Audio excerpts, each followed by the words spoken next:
السلام علیکم ورحمۃ اللہ وبرکاتہ۔ جی تو پیارے ساتھیوں، جمہوری نظام کس طرح سے کافرانہ نظام ہے اور ووٹ ڈالنے والے کس طرح سے حرام کام میں ملوث پائے جاتے ہیں اور دائرہ اسلام سے نکل جاتے ہیں، لہٰذا اس کو سمجھنے کے لیے ایک ایسی مثال کے ذریعے تمام ساتھیوں کو اس حقیقت سے آشکار کیا جا رہا ہے تاکہ سننے والے جو ہیں، دور حاضر میں اس وقت حالات اس طرح کے ہیں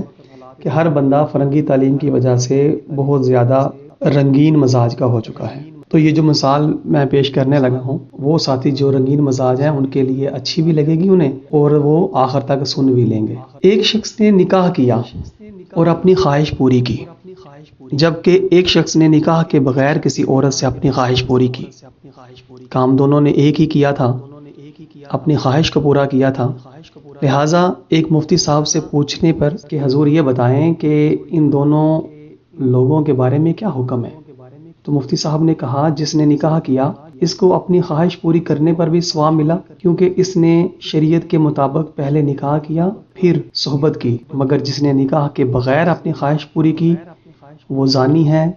اس لیے اس نے زنا کیا، اس پر حد لگے گی، کیونکہ اس نے جو کام کیا وہ اصول شریعت کے خلاف تھا۔ ایک ہی کام، غور کیجئے ساتھیوں، تو ایک ہی کام اگر دو لوگ کریں، ایک شریعت کے مطابق اور ایک شریعت کے خلاف، تو دونوں کے الگ الگ حکم شریعت پاک میں ملتے ہیں۔ اب آئیے ووٹ کی طرف کہ ووٹ حرام کیوں ہے۔ دیکھیں ساتھیوں، غور کریں، ایک حکم کی خلاف ورزی اور شریعت کے خلاف ایسا کام جو کہ حد لگنے پہ جا کے ٹھہرتا ہے، اگر وہ شریعت کے خلاف کوئی ایسا عمل کرتا ہے تو اسے سنسار یا پھر اسے کوڑوں کی سزا دی جاتی ہے۔ تو اب غور کیجئے کہ ایک سزا جو کہ دین اسلام کے اندر ہے، اگر وہ خلاف شرع کام کیا جائے تو بندہ سزا کا مستحق ٹھہرتا ہے اور پھر اس کو سزا ملتی ہے۔ تو اب غور کیجئے کہ پورا دین اسلام جس نے اس پورے نظام کو چلانا ہے، اس پورے دین اسلام کو جس نے چلانا ہے اور پوری سزاؤں کو جس نے نافذ کرنا ہے، اور جس بندے کو منتخب کرنے کے لیے، جس نظام کو چلانے کے لیے، جس بندے کو منتخب کرنے کے لیے، جس نظام کو چلانے کے لیے کیا شریعت مطہرہ نے کوئی اصول وضع نہیں کیے؟ غور کیجئے ساتھیوں، کیا شریعت پاک میں ایسے شخص کو جو کہ آ کے دین متین کو چلائے اور ان تمام سزاؤں کو نافذ کرے اور عدل و انصاف کے ترازو قائم کرے، کیا اس کا اپنی ذات کے لیے کوئی کرائیٹیریا نہیں؟ نہیں، ہرگز نہیں، ایسا نہیں ہے۔ بات دراصل یہ ہے کہ مروجہ نظام جمہوریت جو ہے یہ غیر اسلامی ہے، اور چونکہ یہ یہود و نصارہ کا نظام ہمارے اوپر مسلط ہے اور اس کے اندر کسی بھی طرح سے دین کا کوئی عمل دخل نہیں ہے، تو جب اس کے اندر کسی بھی طرح سے دین کا عمل دخل نہیں ہے تو پھر اس کو چلانے کے لیے بھی تو ایرے گیرے کوئی بھی آ جائیں، اس سے کیا فرق پڑتا ہے؟ کیونکہ شریعت مطہرہ کے اندر تو دین کو چلانے والے وہ تو نیک، پرہیزگار، متقی، عالم دین اور مجدد اور جید علماء کرام جو ہوتے ہیں، وہ آ کے دین کو نافذ کر کے اور اس کے احکام کو عوام کے اوپر نافذ کرتے ہیں، چلاتے ہیں اور خود بھی اس کے پابند ہوتے ہیں۔ لیکن یہ جو مروجہ نظام ہے چونکہ یہ غیر اسلامی ہے، تو اس کو چلانے کے لیے کوئی بندہ بھی آ سکتا ہے، وہ چاہے قاتل ہو، زانی ہو، جواری ہو، شرابی ہو، ڈاکو ہو، لٹیرا ہو،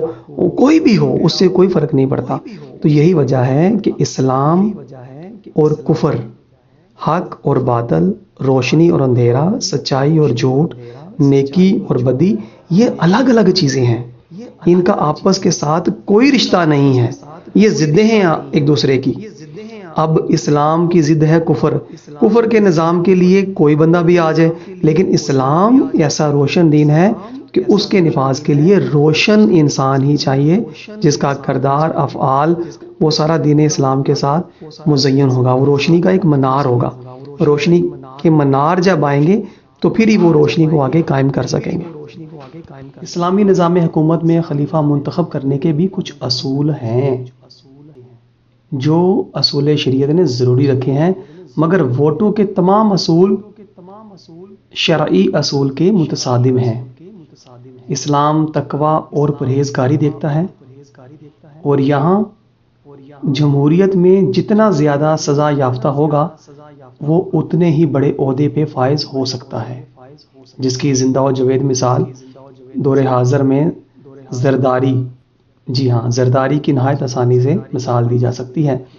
پھر اسلام دیکھتا ہے کہ جس کو خلیفہ منتخب کیا جا رہا ہے یہ عادل ہو، عالم ہو اور اسلام پر عبور رکھتا ہو۔ مگر جمہوریت میں چاہے پہلا کلمہ بھی بندے کو نہ آتا ہو، بس یہودیوں کی ڈگری اس کے پاس ہونی چاہیے۔ اگر کوئی انسان عالم اور متقی ہے مگر اس کے پاس یہودیوں کی ڈگری نہیں تو وہ چپڑاسی تک نہیں لگ سکتا۔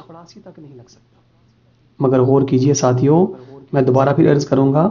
جمہوریت میں بھلے پہلا کلمہ بھی نہ آتا ہو، اسلام کی الف بے سے بھی واقف نہ ہو،